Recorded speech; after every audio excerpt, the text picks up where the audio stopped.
안녕하세요. 하트앤서울 복음방송 주안의 하나 4부 시작합니다. 주안의 하나 4부는 책 읽는 그리스도인과 은혜의 설교, 성경의 인물들과 사건을 만나는 바이블 드라마가 준비되어 있습니다.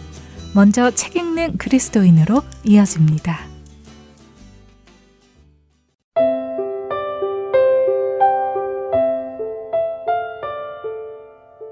애청자 여러분 안녕하세요. 성도들에게 추천해드릴 만한 신앙서적을 읽고 여러분께 소개해드리는 책 읽는 그리스도인 진행의 이선경입니다. 카일 아이들먼 목사가 쓰신 팬인가 제자인가 Not a Fan 이라는 책을 통해 제자와 팬의 차이가 무엇인지 나누고 있습니다. 예수님께서 이 땅에 오셔서 사역하실 때에 예수님을 따르는 사람들이 많았습니다. 성경은 그들을 무리들과 제자들이라고 표현하는데요. 다시 말해 성경은 무리와 제자를 구분한다는 말씀이시지요. 마가복음 8장 34절입니다. 무리와 제자들을 불러 이르시되 누구든지 나를 따라오려거든 자기를 부인하고 자기 십자가를 지고 나를 따를 것이니라. 예수님께서 무리와 제자들을 부르셨다며 두 그룹의 사람들을 구별합니다. 왜 그럴까요? 그 이유는 예수님을 따라오는 사람들이 모두가 다 제자는 아니기 때문입니다. 단순히 예수님의 사역, 기적과 이적 등을 보고 흥미를 느껴 따라오거나 자신에게 어떤 유익한 일이 있을 것이라 생각해서 따르는 사람들도 있기 때문입니다. 그리고 그런 사람들을 성경은 무리라고 표현하고 있는 것이지요. 무리에 속한 사람들은 흥미가 떨어지거나 자신에게 도움이 될 것 같지 않으면 예수님을 떠날 사람들입니다. 예수님께서 무리와 제자들에게 이 말씀을 하신 배경을 잠시 좀 살펴보면 좋을 것 같은데요. 이 말씀을 하시기 전인 마가복음 8장 27절은 이렇게 기록하시지요. 예수와 제자들이 빌립보 가이사랴 여러 마을로 나가실세 라고요. 다시 말해 예수님께서 예수님을 따라오는 무리와 제자들을 향해 말씀하신 그 지역이 빌립보 가이사랴 지역인 것을 알 수 있습니다. 빌립보 가이사랴는 어떤 곳일까요? 이 지역은 농업과 목축이 발달했고 이방 종교의 중심이 되는 곳이기도 했습니다. 사실 유대인의 관점에서는 수도가 예루살렘이고 성전도 예루살렘에 있기에 예루살렘이 대도시이고 가이사랴가 있는 갈릴리 북쪽 지역은 시골처럼 느껴지지만 이방인들의 관점에서는 오히려 예루살렘이 시골이고 갈릴리 주변이 더 발전한 곳이었죠. 그곳에는 로마 군대의 본부도 있었고 총독의 관저도 있었습니다. 또한 그리스의 신 판을 섬기는 큰 신전이 있었기에 많은 이방인들이 방문하여 판 신을 섬기던 번화한 곳이었습니다. 또한 헤롯 대왕의 아들 헤롯 빌립이 그곳에 도시를 만들어 황제 가이사랴에게 봉헌한 대도시였지요. 그래서 그 도시 이름이 가이사랴에게 빌립이 봉헌했다 하여 빌립보 가이사랴라고 불리는 것이었지요. 다시 말해 이 빌립보 가이사랴는 경제적으로 부유한 도시였고 다양한 사람들이 모여 사는 곳이었습니다. 화려하고 호화롭고 부유하고 거대한 장소인 만큼 우상 숭배가 가득했고 로마의 음란한 문화가 가득한 곳이기도 했지요. 그 빌립보 가이사랴에 예수님이 가셨고 무리들이 예수님께 관심을 보이고 예수님의 말씀을 들으려 나온 것이었습니다. 예수님은 바로 그들에게 너희가 나를 따르기를 원하느냐? 너희가 정말 나를 따르고 싶다면 자기를 부인하고 자기 십자가를 지고 나를 따라야 하느니라 라고 말씀하시는 것입니다. 다시 말해 이 말씀은 저기 너희들의 눈앞에 보이는 저 화려하고 호화롭고 부유하고 거대한 것들을 보느냐? 그것들을 원하느냐? 그것들을 너희 마음에 품고 사느냐? 너희도 저들처럼 호화롭고 화려하고 부유하고 더 높이, 더 강하게 살고 싶으냐? 만일 너희 마음 안에 그런 생각이 있다면 너희는 나를 따라올 수 없다. 누구든지 나를 따라오려거든 자기를 부인하고 날마다 자기 십자가를 지고 나를 따라와야 한다는 것입니다. 눈앞에 보이는 저 많은 것들을 다 내려놓고 따라야 한다는 말씀이죠. 예수님의 이 말씀을 들었을 때에 그들은 어떤 결정을 내렸을까요? 이미 많이 가진 자들은 내려놓는 것을 망설였을 수도 있고 예수님을 믿으면 저 화려하고 높은 곳으로 올라갈 줄 기대하고 있었는데 반대로 내려놓으라니 실망한 사람들도 있었을 것입니다. 여러분은 어떠신가요? 여러분이 처음 예수님을 따르기로 결정할 때에 여러분은 무엇을 기대하시며 따르기 시작하셨나요? 세상의 그 모든 풍족한 것들, 나를 기쁘게 하는 것들, 화려한 것들을 모두 내려놓고 예수님을 따르기로 결단하셨나요? 예수님께서 주시려는 것과 내가 받으려 하는 것이 서로 다르다면 우리는 예수님을 따라가기 어렵습니다. 왜냐하면 예수님은 우리가 받으려 하는 것들을 주시지 않을 것이기에 그렇습니다. 마가복음 8장 34절에서 나를 따르라 라는 의미는 예수님의 제자가 되라는 뜻이며 자기를 부인하고는 단순히 특정한 것들을 부인하는 것만이 아니라 자신의 삶에 대한 개인적 지배권을 부인하는 것입니다. 나의 권리를 내려놓는다는 것이지요. 나의 생각, 나의 결정, 나의 뜻을 내려놓고 주님께 아뢰면서 주님, 저의 이 생각이 옳은 생각일까요? 거룩한 결정일까요? 하나님과 같은 마음인가요? 라고 기도하며 주님의 응답을 기다려야 하는 것이지요. 나의 생각보다 주님을 더 신뢰하는 것이 자기를 부인하는 것입니다. 카일 아이드먼 목사님은 예수님을 주님이라고 부르는 것은 당신은 선생이고 저는 학생입니다 라는 말과 차원이 다른 것이라고 설명합니다. 예수님을 주님이라고 부른다는 것은 당신은 주인이고 저는 노예입니다 라는 것이며 바로 이것이 자기 부인의 실질적인 의미라고 하시죠. 스스로 노예가 되는 것은 궁극적으로 자기를 부인하는 일이며 노예는 모든 권리를 주인에게 넘긴 사람으로 재산을 주인에게 양도한 사람입니다. 노예는 주인에게 조건을 내걸 자격이 없기 때문에 목사님은 스스로를 나는 매일 죽노라 하면서 예수님을 따른다고 하시지요. 자기 부인은 자기 결정을 내려놓고 그 자리를 예수님께 대한 순종과 의존으로 대체하는 것을 의미합니다.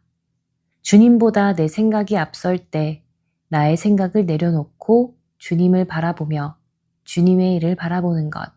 그것이 자신을 부인하고 예수님을 따르는 모습입니다. 누구든지 현재의 이 세상에 초점을 맞춘 자기 중심적인 삶을 살면 하나님과 함께하는 영원한 삶을 얻지 못할 것이고 누구든지 그리스도와 복음을 위하여 하나님을 대적하는 자기 중심적인 삶을 버리면 하나님과의 영원한 교제를 얻게 될 것입니다. 자기를 부인하고 자기 십자가를 지고 예수님을 따라가는 우리 모두가 되기를 바랍니다.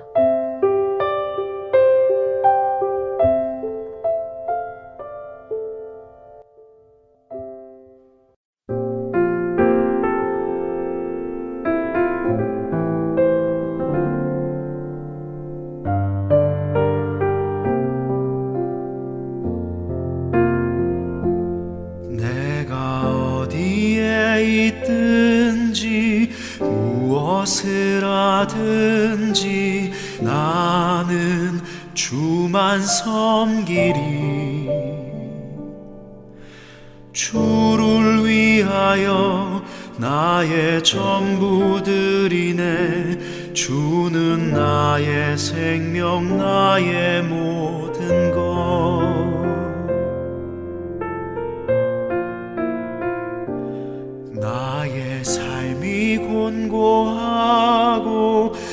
미쳐 넘어져도 나는 주를 신뢰해.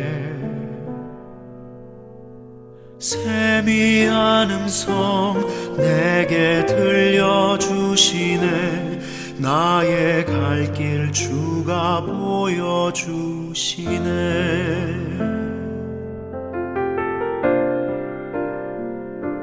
주여 나의 삶을 받으소서. 나는 오직 주님께 속했네. 주님 나라 위하여 나의 생명 드리네. 주여 받아 주소서.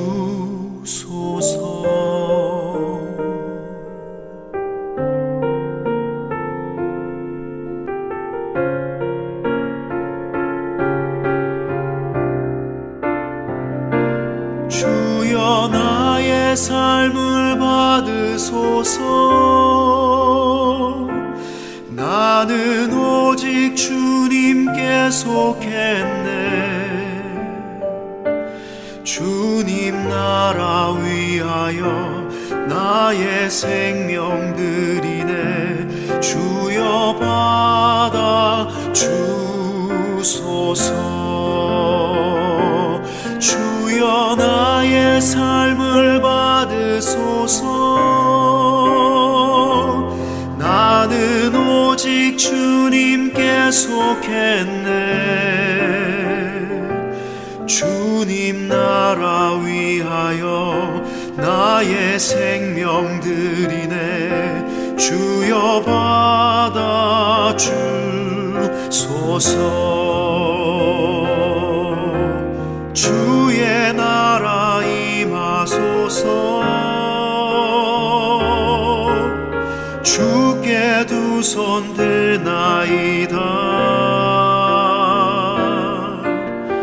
내가 여기 있사오니. 주여 나를 보내소서.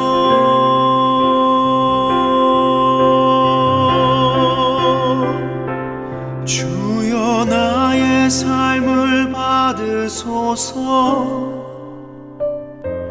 나는 오직 주님께 속했네. 주님 나라 위하여 나의 생명 드리네. 주여 받아 주소서. 주여 나의 삶을 받으소서. 나는 오직 주님께 속했네. 주님 나라 위하여 나의 생명 드리네. 주여 받아 주소서.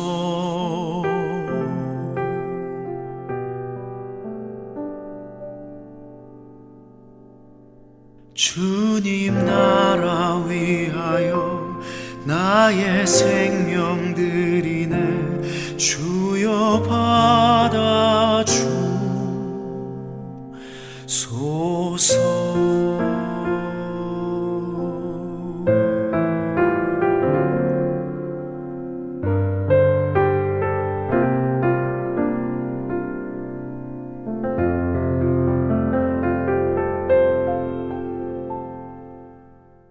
오늘은 서울 우면동교회 정준경 목사님께서 여호수아 24장 14절에서 18절을 본문으로 아바드라는 제목의 말씀 전해 주십니다. 은혜의 시간 되시길 바랍니다. 오늘 주시는 하나님의 말씀은 여호수아 24장 14절에서 18절입니다. 그러므로 이제는 여호와를 경외하며 온전함과 진실함으로 그를 섬기라. 너희의 조상들이 강 저쪽과 애굽에서 섬기던 신들을 치워버리고 여호와만 섬기라. 만일 여호와를 섬기는 것이 너희에게 좋지 않게 보이거든 너희 조상들이 강 저쪽에서 섬기던 신들이든지 또는 너희가 거주하는 땅에 있는 아무리 족속의 신들이든지 너희가 섬길 자를 오늘 택하라. 오직 나와 내 집은 여호와를 섬기겠노라 하니 백성이 대답하여 이르되 우리가 결단코 여호와를 버리고 다른 신들을 섬기기를 하지 아니하오리니 이는 우리 하나님 여호와께서 친히 우리와 우리 조상들을 인도하여 애굽 땅 종 되었던 집에서 올라오게 하시고 우리 목전에서 그 큰 이적들을 행하시고 우리가 행한 모든 길과 우리가 지나온 모든 백성들 중에서 우리를 보호하셨음이며 여호와께서 또 모든 백성들과 이 땅에 거주하던 아모리 족속을 우리 앞에서 쫓아내셨음이라. 그러므로 우리도 여호와를 섬기리니 그는 우리 하나님이심이니이다 하니라. 아멘. 존귀하신 하나님 아버지, 오늘 또 주님의 진리의 말씀으로 저희를 가르치시고 또 우리의 삶 속에 함께 하셔서 그 말씀 따라 살아갈 수 있도록 인도하여 주옵소서. 미련한 종을 주님 손에 맡기옵고 예수님의 이름으로 기도하옵나이다. 아멘. 오늘은 섬기라는 부분을 살펴보게 될 텐데요. 22장, 23장, 24장에서 여호와만을 섬기라 이렇게 말씀을 전하면서 여호수아서가 마무리되고 있습니다. 가나안 땅에 왜 들어가요? 왜 목숨 걸고 싸워서 그 땅에서 12지파가 분배하면서 살아요? 오직 하나님을 경배하며 섬기고 살아가기 위해서죠. 하나님을 섬기기 위해서 요단강을 건너가고요. 하나님을 섬기기 위해서 우상을 숭배하던 가나안 사람들을 멸하고요. 하나님을 섬기기 위해서 12지파가 땅을 분배하면서 약속의 땅에서 살아가게 된 것이죠. 우리의 인생도 마찬가지입니다. 어려서부터 공부하면서 열심히 준비하고 때로는 요단강을 건너야 될 순간들이 있죠. 그리고 열심히 실력을 길러서 기도하면서 싸워서 하나님이 약속하신 것들을 취하는 순간들이 있어요. 그리고 함께 분배하면서 더불어 함께 살아가는 이 모든 것들이 하나님을 섬기기 위한 것이어야죠. 하나님을 섬기기 위해서 공부 열심히 하고, 하나님을 섬기기 위해서 일 열심히 하고, 하나님 섬기기 위해서 다른 지체들을 더불어 함께 분배하면서 돌아보고 공동체를 이루어가는 것이죠. 하나님을 섬기는 것이 없다면 우리의 삶에 가나안 입성이나 또 정복이나 분배는 그렇게 큰 의미가 없는 일이 될 것입니다.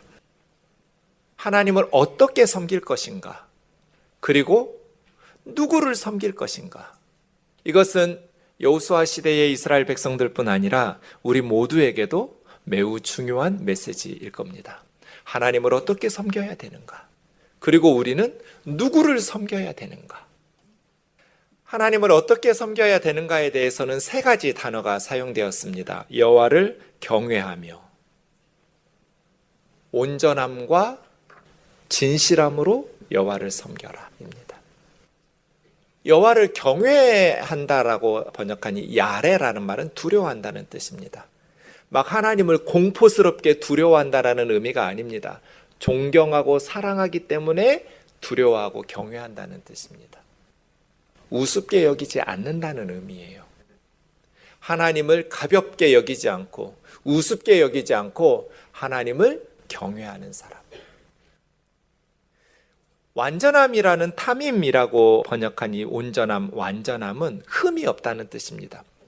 보통 구약에서 짐승제사를 드릴 때, 예배 드릴 때 짐승들을 가지고 와서 짐승제사, 희생제사를 드렸잖아요.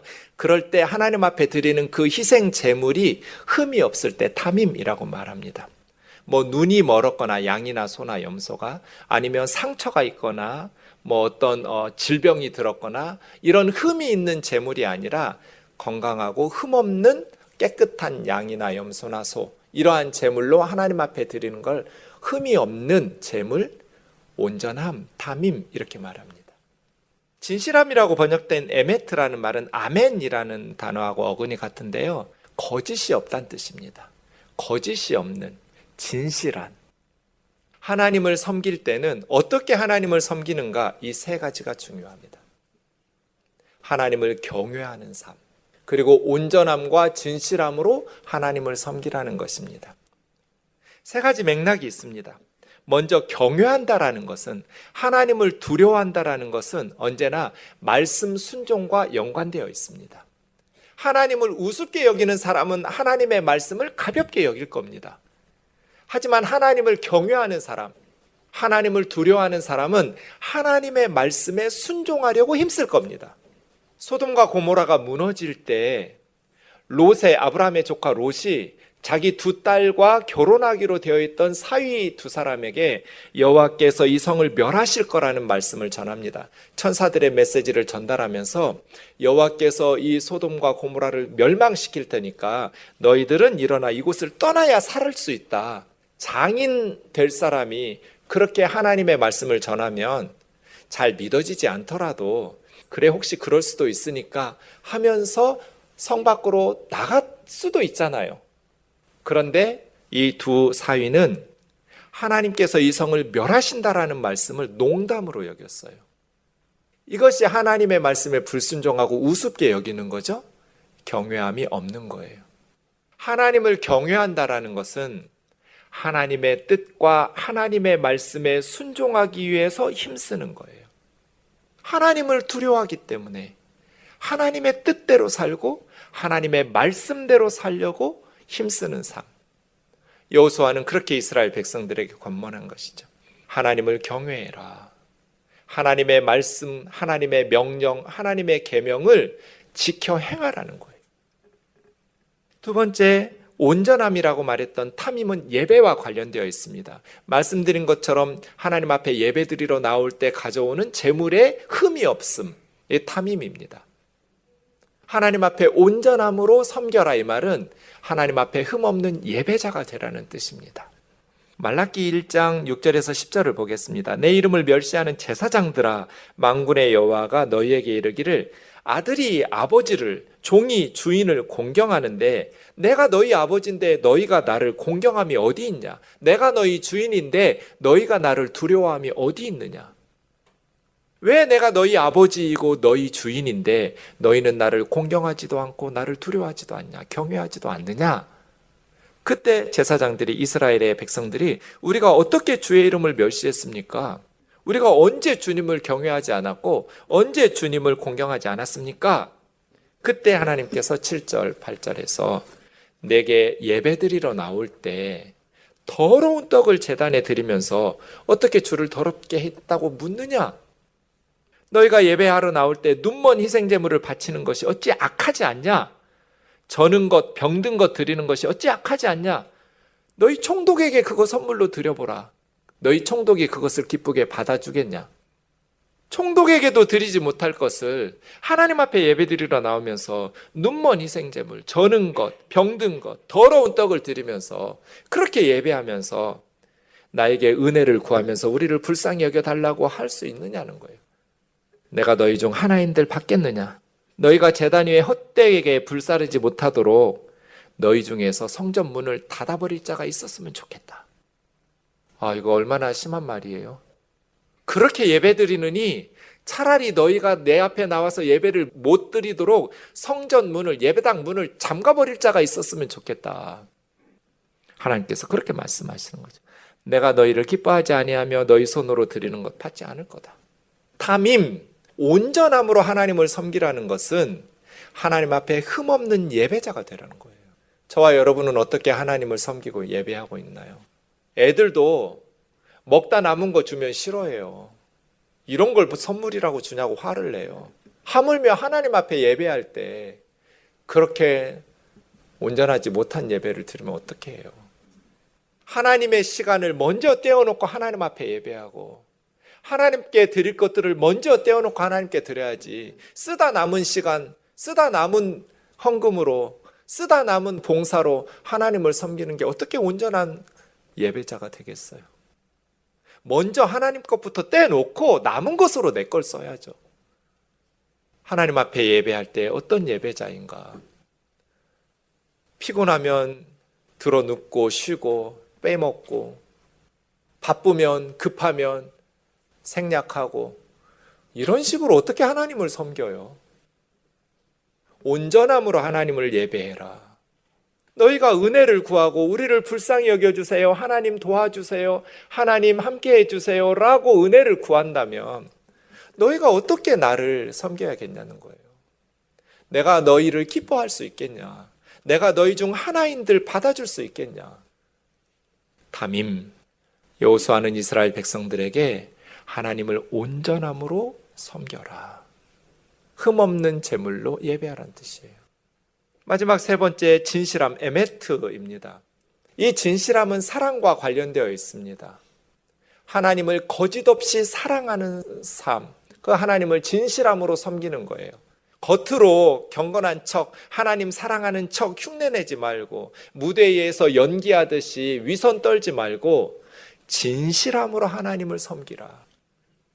거짓없는 마음으로 진실한 사랑으로 하나님을 섬기라는 거예요. 22장에 보면 동쪽으로 가는 두 지파 반 사람들에게 여호수아가 마지막 권면할 때 5절에 오직 여호와의 종 모세가 너에게 명령한 명령과 율법을 반드시 행하여 너희 하나님 여호와를 사랑하고 그의 모든 길로 행하며 그의 계명을 지켜 그에게 친근히 하고 너희 마음 다하고 성품 다하여 그를 섬기라고 권면했어요. 이게 에메트예요. 마음을 다하고 성품을 다하여 하나님 섬기라. 진실함으로 섬기라는 거잖아요. 마음 다해서, 성품 다해서 하나님을 섬기라는 거예요. 그 앞에는 여호와를 사랑하기 때문에 하나님의 계명을 순종하면서 그를 친근히 하라. 하나님을 친근히 하라고 번역된 이 다바크라는 말은 강력 본드로 붙여버린 거예요. 하나님하고 너희를 접착제로 붙여버리듯이 절대로 떨어지지 말란 뜻이에요. 친근히 하라. 하나님을 가까이 하라. 멀찍이서 하나님 섬기지 말고, 우시장에 끌려가는 소처럼 그렇게 하나님 섬기지 말고, 하나님 사랑하고 마음을 다하고 성품을 다해서 하나님 섬기라는 거예요. 무슨 일이 있어도 하나님에게서 멀어지지 마라. 무슨 일이 있어도 하나님을 떠나지 마라. 다바크. 하나님하고 접촉, 완전히 접착해서 딱 달라붙어가지고 무슨 일이 있어도 하나님을 떠나지 않고 하나님을 가까이서 마음을 다하고 성품을 다하여 섬기는 귀한 주의 자녀들 되기를 주의 이름으로 축원합니다. 두 번째 주제는 누구를 섬길까입니다. 너희 조상들이 강 저쪽에서, 이 강은 어느 강일까요? 유프라테스 강입니다. 이스라엘의 조상은 아브라함이고 아브라함의 아버지 데라에서부터 지금 메소포타미아 이라크 땅에 있는 유프라테스 강 하류 지역에 갈대아 우르에서 살았습니다. 거기서 상류인 하란으로 갔다가 다시 가나안 땅으로 왔죠. 그러니까 강 저쪽, 우리 조상들이 강 저쪽에서 섬기던 신들은 메소포타미아, 유프라테스 강 지역에서 섬겼던 우상들입니다. 그리고 우리 조상들이 애굽에서 섬기던 애굽의 수많은 신들을 치워버리고, 하나님께서 왜 우리 조상들을 가나안 땅으로 오게 하셨겠어요? 거기는 우상들이 우글우글하니까. 물론 가나안에도 우상들이 우글우글해요. 그런데 가나안에서는 우리 조상들이 섬기던 메소포타미아와 애굽과 달리 이제 우리 뜻대로 하나님 섬길 수 있어요. 그래서 가나안 우상 숭배자들을 다 정복하고 그 땅에서 하나님만 섬기라는 거예요. 여호와만 섬기라. 모든 우상들은 치워버리고 여호와만 섬기라. 15절에서 여호수아는 만일 여호와를 섬기는 것이 너희 눈에 좋게 보이지 않으면, 좋지 않게 보이거든, 조상들이 강 저쪽 혹은 애굽에서 섬기던 신들이든지 너희가 거주하는 이 가나안 대표 족속 7족속 중에 아모리 족속을 예를 들었지만 가나안 족속들의 신들이든지 너희가 섬길 신들을 오늘 선택하라고. 오직 나와 내 집은 여호와를 섬기겠노라. 하나님만 섬기는 것이 너희에게 좋지 않게 보이면 조상들처럼 하든지 이 가나안 사람들처럼 하든지. 그랬더니 백성들이 대답합니다. 우리가 결단코 여호와를 버리고 다른 신들을 섬기지 않을 겁니다. 우리는 하나님 버리지 않을 겁니다. 우리는 우상 숭배하지 않을 겁니다. 이유가 있습니다. 17절과 18절입니다. 이는 우리 하나님 여호와께서 친히 우리와 우리 조상들을 인도하여 애굽 땅 종되었던 집에서 올라오게 하시고 우리 눈앞에서 큰 큰 이적들을 보여주시고 행한 모든 길과 지나온 모든 백성들 중에서 우리를 보호하셨기 때문입니다. 그리고 여호와께서 또 모든 백성들과 이 땅 거주하던 아므리 족속들을 우리 앞에서 쫓아내셨기 때문입니다. 살아계신 하나님을 경험했어요. 그런데 우리가 그 하나님을 버리고 그 하나님에게 멸망당한 이방의 신들을 섬기겠냐는 거예요. 우리도 여호와를 섬기리니 그는 우리 하나님이십니다. 이것이 세겜에서 여호수아와 이스라엘 백성들이 하나님 앞에서 여호와의 언약궤 앞에서 마지막으로 권면하면서 대답하면서 맹세했던 것입니다. 그럼 이스라엘 자손들, 여호수아와 이렇게 여호수아 앞에서 응답한 나와 내 집은, 이 말은 후손들까지잖아요. 그 여호수아와 여호수아 시대에 살았던 사람들의 후손들은 하나님이 주신 약속의 땅에서 그렇게 오늘 본문의 말씀처럼 살았을까? 그 이후에 이스라엘 자손들은 적과 꿀이 흐르는 하나님 주신 그 땅에서 어떻게 살았을까? 31절을 보십시오. 이스라엘이 여호수아가 사는 날 동안, 그리고 그 장로들, 여호수아와 함께 있었던, 여호수아 떠난 후에라도 여호수아 시대에 생존했던 장로들, 여호와께서 이스라엘을 위하여 행하신 모든 일을 아는 자들이 사는 날 동안 여호와를 섬겼더라. 이게 무슨 뜻이에요, 여러분? 여호수아와 그 세대 사람들이 하나님을 섬기다가 천국에 간 이후에는 그 후손들이 여호와를 섬기지 않았다는 뜻이에요. 여호수아서 다음에 어떤 성경이 나와요? 사사기 나오죠. 사사시대의 이스라엘 사람들은 어떻게 살았어요? 하나님 떠났어요. 나와 내 집은 여호와를 섬기겠노라. 조상들이 섬겼던 우상들, 또 이 가나안 아모리 사람들이 섬기는 우상들 치워버리고 오직 여호와만 섬기자. 네, 우리도 그렇게 여호와만 섬기겠습니다 라고 하나님 앞에서 맹세했는데, 조상들이 떠난 후에 이스라엘 백성들은 하나님을 버렸습니다. 왜 그랬을까요? 이스라엘 사람들은 왜 하나님을 버리고 우상을 섬기게 되었을까요? 그 사람들이 배은망덕하고 믿음이 없는 악한 사람들이었기 때문일까? 그렇지 않습니다. 제가 새해 들어서 두란노 서원에서 목회와 신학 그리고 그 부록인 그 말씀이라는 책에 매달 한 편씩 설교를 쓰는데 10계명 하나씩을 쓰고 있습니다. 10계명을 원고를 쓰기 위해서 공부하면서 보니까 그 시대 사람들을 더 이해하게 됐어요. 그리고 이 말씀이 지금 우리에게 어떤 메시지인지를 더 풍성하게 알게 됐어요. 그 시대 사람들이 여호와만 섬기는 것이 힘든 일이었어요. 얼마 전까지만 해도 이 지구상에는 세상 모든 사람들이 신들이 가득한 세상에서 살았어요. 고대인들은 신들로 가득한 세계에서 어느 나라 할 것 없이 살죠. 우리 조상들도 그랬죠. 하늘에는 옥황상제, 바다에는 용왕이 있고요, 지하세계는 염라대왕이 있고요, 마을마다 그 마을을 지키는 수호신들이 있고요, 아이 임신하려면 삼신할머니가 점지해주고요, 부엌신, 마당신, 우물신, 가는 곳마다 그 공간을 지배하는 신들이 있었어요. 왜 이렇게 많은 신들이 있었냐면, 고대인들은 신들이 존재하는 영역이 제한이 있어요. 그리고 신들이 미칠 수 있는 능력과 힘의 범위가 제한이 있다고 믿었어요. 어떤 신도 모든 지역에 다 존재하거나 모든 영역에 자기의 능력을 다 미칠 수 있는 신이 없었어요. 그래서 많은 신들이 필요했어요. 왜냐하면 각각의 공간마다 지배하는 신들이 다르니까요. 그런데 하나님은 신들로 가득한 세계에서 오직 하나님 한 분만을 섬기라고 그랬어요. 제 1계명이 뭐예요? 나 외에 다른 신을 내게 두지 말지니라. 왜요? 하나님은 어느 곳에나 계시니까. 하늘에는 옥황상제가 아니라 내가 다스린다. 바다에는 용왕이 아니라 내가 바다도 다스린다.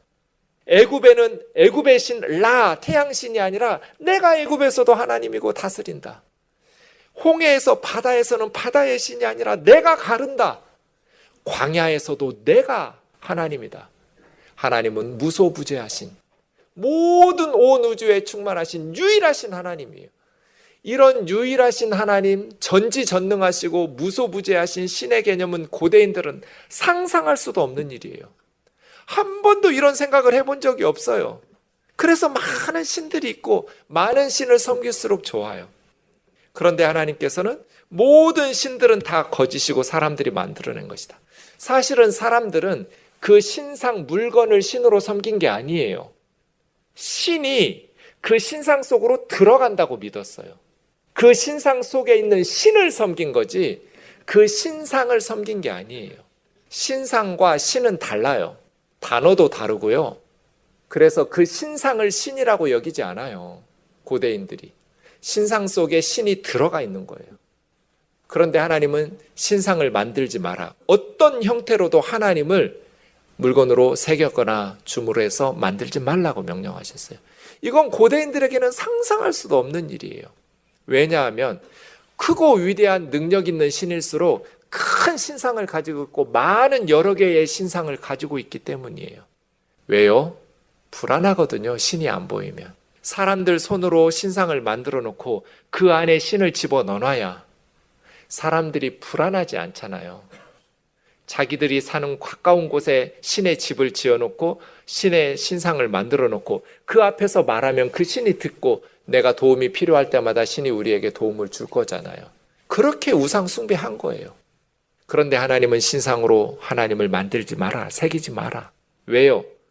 그렇게 너희들이 이용해 먹을 수 있는 하나님이 아니기 때문이에요. 너희들이 하나님이라고 만들어 놓고 거기다가 하나님 집어넣어 놓고 끌고 다니면서 너희들이 필요할 때마다 와서 기도하면 너희들 눈에 보이니까 하나님이 도와주실 것이라고 그런 우상 숭배식으로 하나님 섬기지 말란 뜻이에요. 이건 이스라엘 백성들에게 아주 힘든 일이에요.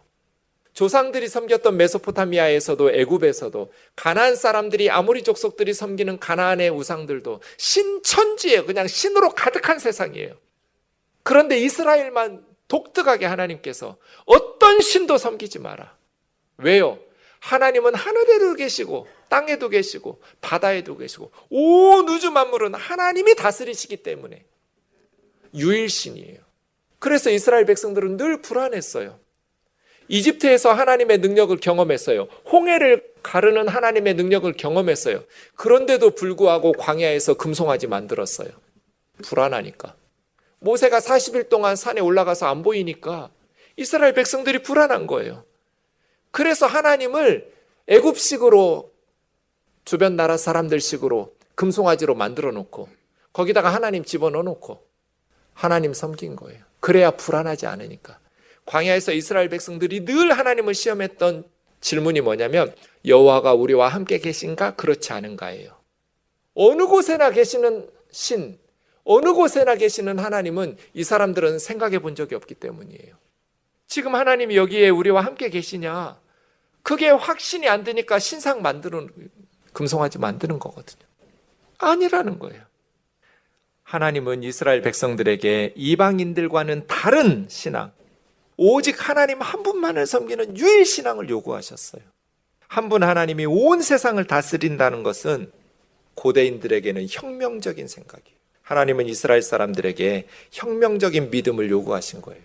그래서 십계명의 서론이 중요해요. 나는 너를 애굽 땅 종되었던 집에서 인도해낸 너희 하나님 여호와다. 이 말이 무슨 뜻이에요? 맹신적인 근거 없는 믿음을 요구하신 게 아니란 뜻이에요. 경험시키고 살아계신 하나님을 보여주셨기 때문에 하나님만을 섬기라고 요구하시는 거예요. 하나님의 능력을 이스라엘 백성들에게 확실하게 보여주셨어요. 출애굽을 통해서 광야의 만나와 메추라기를 통해서 그래서 역사적 회고를 여호수아가 한 거잖아요. 요단강 동쪽에 두 왕을 정복할 때 또 가나안 땅을 정복할 때 살아계신 하나님만을 섬길 수 있도록 하나님만 섬기자. 우리가 보고 듣고 경험하지 않았느냐? 우리 하나님이 어떤 하나님이신지 모든 신들을 치워버리고 여호와만 섬기자. 현대인들은 어떨까요? 오늘날 현대인들은 신상을 만들어 놓고 섬기지는 않아요. 그러나 여전히 고대인들처럼 이 세상은 신들이 가득해요. 돈, 명예, 권력, 학벌, 외모, 성, 쾌락, 성공 이게 다 신들이에요. 사람들이 불안하니까 점쟁이들 찾아다녀요. 무속인들 찾아다녀요. 점 보고 부적 갖다 붙여가면서. 이러한 신들이 우리를 안전하게 지켜주고 우리를 행복하게 만들어줄 것이라고 믿어요. 현대인들은, 고대인들은 신을 섬긴다는 의식을 가지고 우상을 섬겼는데, 현대인들은 스스로를 무신론자라고 말하지만 여전히 수많은 신들을 숭배하고 살아요. 단지 현대인들은 본인이 우상을 숭배하고 있다는 것을 자각하지 못할 뿐이에요. 돈이 나를 지켜줄 거라고 믿어요. 권력이 나를 행복하게 해줄 거라고 믿어요. 이스라엘 사람들이 우상으로 가득한 세상에서 오직 하나님만 섬기는 참된 신앙으로 영적 전투를 수행했다면, 오늘날 그리스도인들은 오직 하나님만 섬기면서 지금 우리 사회에 만연한 수많은 거짓 신들을 영적 전투를 통해서 제거해야 돼요. 왜냐하면 오직 우리 하나님만 우리를 참된 안전, 참된 행복으로 인도하실 수 있기 때문이에요. 우리와 우리 자녀들이 주님 다시 오시는 그날까지 오직 하나님만 섬기는 복된 믿음의 가정들 되기를 주의 이름으로 축원합니다. 하나님이 우리를 보호하신다. 하나님이 우리를 지켜주신다. 하나님을 섬길 때 진정한 행복이 있고, 하나님을 섬길 때 진정한 삶의 만족과 기쁨이 있다. 오직 여호와만 섬기라. 말씀을 마치겠습니다. 여호수아서 3-1의 구조로 되어 있습니다. 살다 보면 요단강을 건너야 될 순간들이 있습니다. 이때 중요한 건 임마누엘입니다. 혼자 건너는 거 아니에요.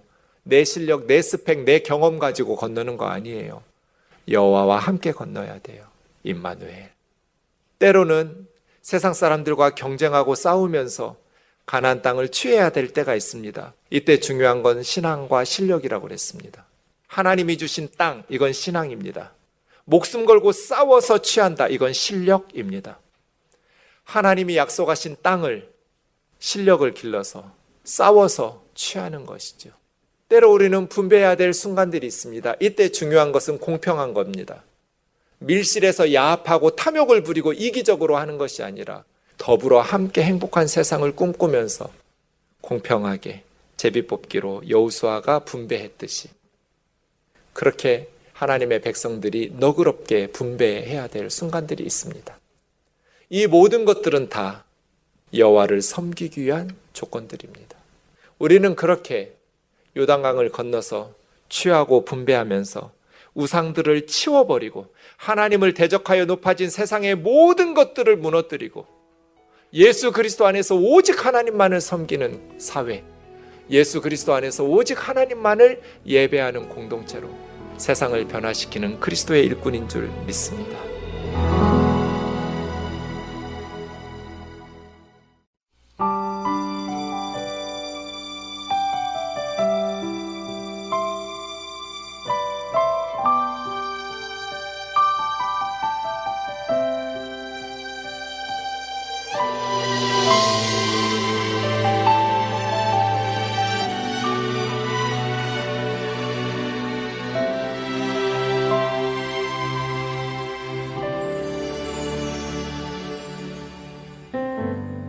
날마다 느껴요 주님의 손길이 우리들의 모든 몸과 마음을 어루만져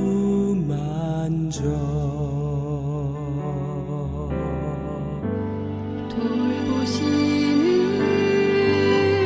주님의 놀라운 사랑 억눌림 속에서 자유함으로 인도하셨네.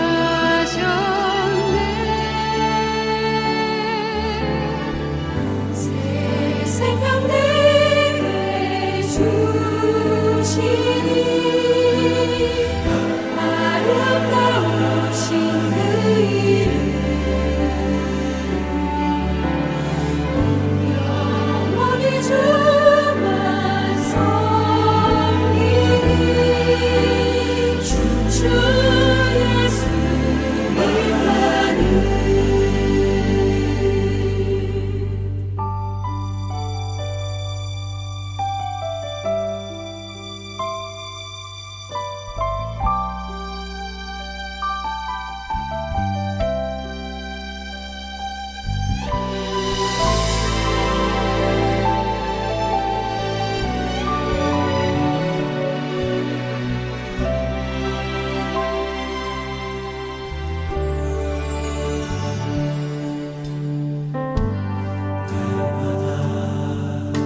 지역 마켓 및 여러 가지 한인 업소는 복음을 전할 수 있는 선교의 좋은 통로입니다.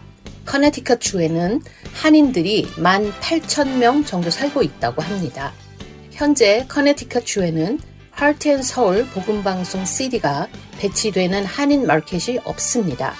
이 지역에 위치한 한미 오리엔털 푸드 또는 G마트에 하트앤서울 복음방송 CD를 놓아주시고 관리해 주실 동력자를 찾습니다. 매주 혹은 한 달에 2번 정도 방문하여 CD를 배치해 주실 수 있는 분은 연락 주세요. 사무실 전화번호 602-866-8999입니다.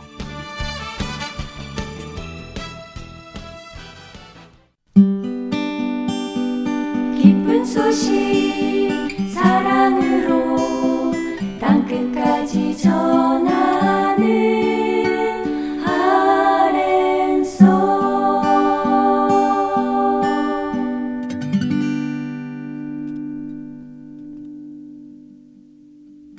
성경 속의 인물들과 사건을 만나는 바이블 드라마로 이어집니다.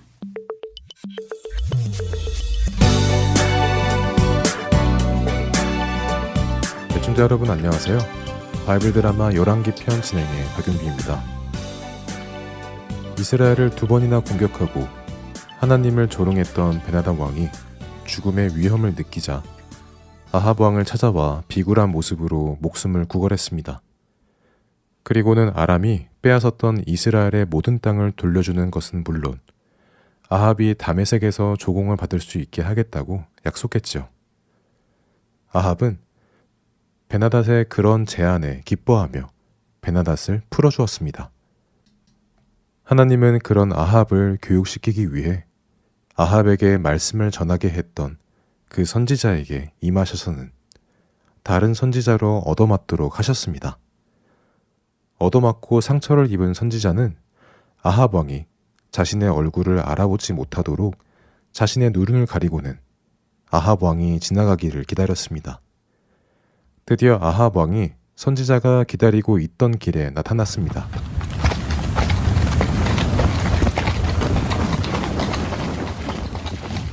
아합 왕이시여, 무슨 일이냐? 제가 전쟁터에서 싸우고 있었는데 어떤 사람 하나가 적군의 포로를 하나 데리고 와서는 저에게 그 포로를 좀 지키고 있으라고 했습니다. 만일 그 포로가 죽거나 도망가면 제가 죽거나 벌금으로 1달란트를 내야 한다고 하면서 말입니다. 그런데 무슨 일이 있었느냐? 그런데 제가 좀 바빠서 이리 뛰고 저리 뛰다 보니 그 포로가 도망가고 말았습니다. 하하, 이런 멍청한 녀석을 봤나? 포로를 도망치게 하다니. 그건 분명 너의 잘못이다. 네가 포로를 제대로 지키지 못했으니 말이다. 너는 네가 제대로 일을 하지 못한 대가를 치러야 한다. 목숨으로든지 아니면 1달란트로든지 말이다. 아합이 그렇게 말하자 선지자는 자신의 눈을 가리고 있던 수건을 풀기 시작했습니다. 아니, 너는 여호와의 선지자가 아니냐? 그렇습니다. 여호와 하나님께서 이렇게 말씀하셨습니다. 아합, 너는 내가 죽이기로 작정한 사람을 네 마음대로 살려주었다. 그러므로 그 사람 대신 너 아합이 죽게 될 것이며 살려둔 그 사람의 백성들 대신 너의 백성들이 죽임을 당할 것이다. 라고 말입니다. 뭐시라고? 선지자의 말을 들은 아합은 그 말에 충격을 받아 근심하며 왕궁으로 돌아갑니다. 그렇게 왕궁으로 돌아간 아합은 선지자의 말을 잊어버리고 살아갔습니다. 그리고 얼마 후 자신의 왕궁에 있는 한 포도원이 그의 눈에 들어왔지요. 오, 저 포도원은 참 마음에 드는군. 왕궁에서도 가깝고. 이 포도원은 내가 가지면 좋겠군. 여봐라. 저 포도원의 주인이 누구이더냐? 네, 저 포도원은 나봇이라는 자의 소유입니다. 그래? 그럼 어서 그 나봇을 좀 들어오라 하여라. 네. 아합의 명령에 신하들은 급히 그 포도원의 주인인 나봇을 불러 아합 왕 앞에 데리고 왔습니다. 오 왕이시여, 만수무강하옵소서. 어쩐 일로 저 같은 소인을 찾으셨습니까? 오, 나봇, 잘 왔네. 그래, 어서 오게. 다름이 아니라 내 왕궁 앞에 있는 자네의 포도원 있지 않은가? 네, 그렇습죠. 왕궁 앞에 저의 포도원이 있었죠. 그런데 그 포도원이... 그 포도원이 말일세. 바로 내 왕궁 앞에 있어서 내가 이렇게 바라볼 때마다 참 좋아 보이더라고. 그래서 말일세. 그 포도원을 나에게 주게나. 내가 그 포도원에 채소를 좀 심어서 채소밭을 만들고 싶네. 물론 그냥 내놓으라는 것은 아니니 걱정 말게. 내가 자네에게 이 포도원보다 훨씬 더 아름다운 포도원을 줄 테니 걱정 말게나. 만일 포도원이 필요 없고 돈을 원한다면 내가 넉넉하게 포도원 값을 주도록 하겠네. 어떤가? 자네는 돈을 원하는가? 아니면 다른 포도원을 원하는가? 말해보게나. 아렵기 황송하오나 여호와 하나님께서 제 조상에게 주신 그 땅을 제가 왕께 드린다면 여호와 하나님께서 기뻐하지 않으실 것 같습니다.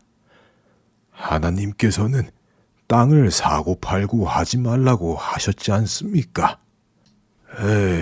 죄송하지만 포도원을 돈이나 다른 포도원으로 바꾸는 것은 안 될 것 같습니다요. 하나님? 이런... 아합 왕은 하나님의 말씀에 땅을 사고 팔지 말라는 말씀이 있었으며 그렇게 하나님께서 이 일을 기뻐하지 않으실 것이라는 말을 듣고 근심하기 시작했습니다. 마음은 굴뚝 같지만 하나님의 놀라우신 능력을 이미 여러 번 경험했기에 그 하나님이 기뻐하지 않으시는 일을 할 자신이 없었기 때문이죠. 아합은 자신의 침실로 가서는 벽을 보고 향하여 누워서는 시무룩하게 있었습니다. 밥도 먹지 않았지요. 아합이 식사도 하지 않고 벽을 보고 누워있다는 소식을 들은 그의 아내 이세벨은 아합을 찾아옵니다. 왕이시여, 한나라의 왕이 무엇 때문에 이렇게 벽을 보고 누워 식사도 마다하고 계신 것입니까? 악녀 이세벨은 또 무슨 일을 하려는 것일까요? 바이블 드라마 열왕기편 다음 시간에 계속됩니다. 안녕히 계세요.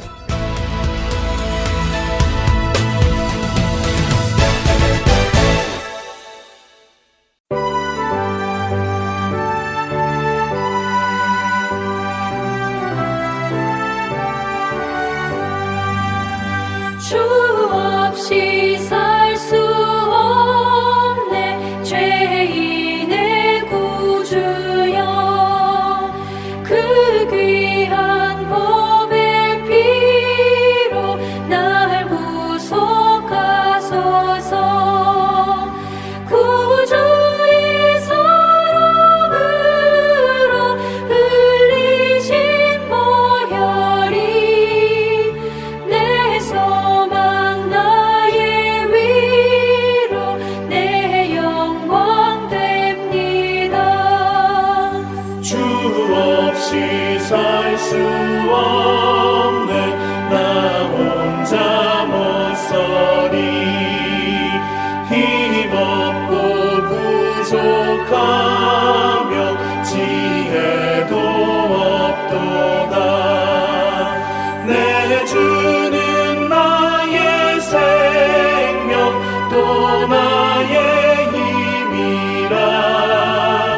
주님을 의지하여 지혜를 얻으리.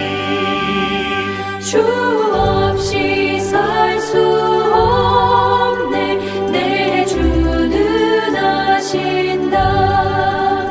내 영의 깊은 간구 마음의 소원을 주밖에 나의 마음 위하여 주리요.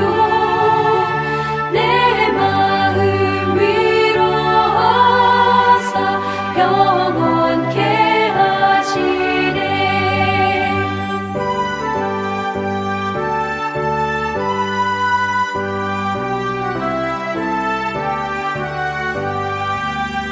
주 없이 살 수 없네. 세월이 흐르고 이 깊은 고독 속에 내 생명 끝나도 사나운 풍랑일 때 날 지켜주시니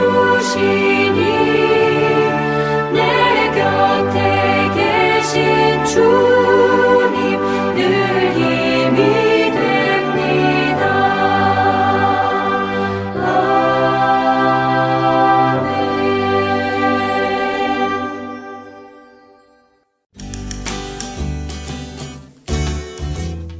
주안의 하나 4부 준비된 순서는 여기까지입니다. 언제나 주님만 바라보며 주님만을 구하고 찾는 우리 모두가 되길 소망합니다. 다음 이 시간에 다시 찾아오겠습니다. 고맙습니다. 안녕히 계세요.